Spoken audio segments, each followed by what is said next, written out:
So we've been still protesting in Elizabeth City, North Carolina. Yesterday was day 239, and I've got footage from day 238 as well. And so there's really been no new updates that I'm capable of speaking on. I pretty much have summed it up. The case here is as ridiculous as it's ever been. Again, as a quick recap here, Deputy Daniel Meads modified his magazine and lied to investigators about how many times he shot his weapon. Who knows if one of the bullets that went into the neighbor's kitchen was Daniel Meads? Who knows? Another aspect, again, is they shot up someone else's house. Like, someone else's home who had nothing to do with Andrew Brown Jr. had bullets fly through the kitchen. I don't know how you can possibly say that that's good. I really don't.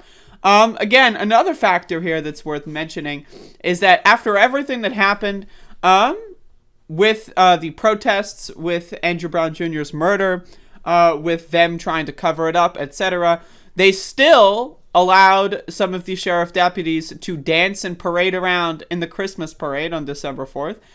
Front and center, so the whole city can see the murderers and the assassins and hitmen have a good time and get a little tipsy. I think personally that this this isn't signs of corruption. This is just out and about blatant corruption. The Pasquotank County Board of Commissioners is just pretty evil. I mean, honestly, all of them are just disgusting, fucking putrid scumbag cocksucker motherfuckers. Again, they have been siphoning off. They are parasites. They are fleas and leeches on the American taxpayer and the people in Pasquotank County and Elizabeth City. They've been stealing our money and funneling it, laundering it to murderers, into an assassination squad, and to hitmen.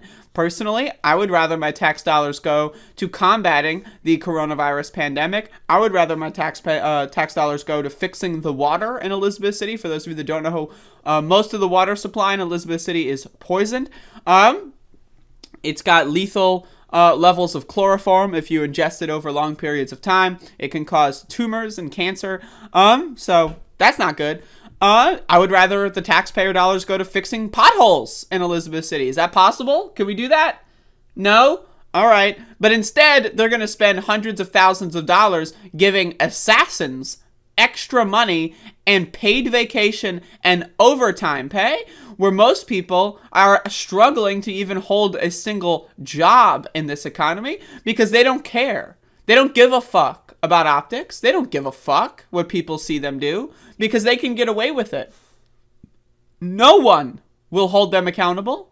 It's impossible to hold them accountable. The system of governance, as it is now, allows them to kill hundreds and hundreds and hundreds of people over their careers, and then the worst possible scenario is they get voted out. And then they get to collect a pension. What? You're telling me you can be responsible for the deaths of a large amount of people, and the worst possible thing that can happen to you is you lose your job?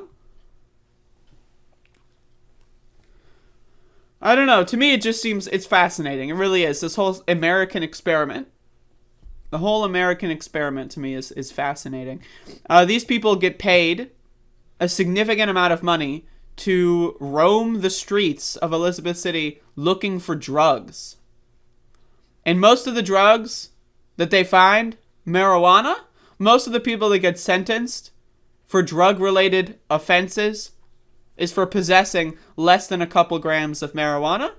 Again, when I was going through the court proceedings with my court case, I was sitting in the courtroom a lot, and I literally lost count of how many black folks got sentenced to jail sentences for like having a half-smoked joint or blunt in their pocket, like less than a couple grams of weed, and they got sentenced to a steel cage for several weeks into months. Or is anyone responsible for that going to be held accountable? Enslaving people? Again, police began as slave patrols. That's all they ever were. That's all they ever will be unless we do some extreme reforms and or abolish this fucking system.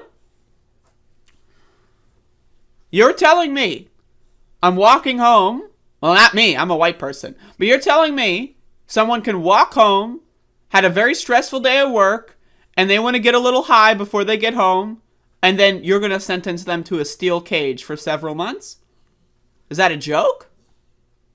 Is that a prank? Are you going to like lock the steel cage and then like go like, haha, trolled, and then give them like $50,000 and like, you know, put them on TV? Because that doesn't seem to be happening.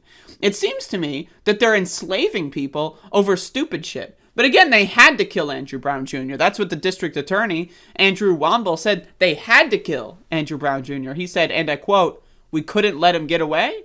Well, if you couldn't let him get away, why didn't you have a signed warrant?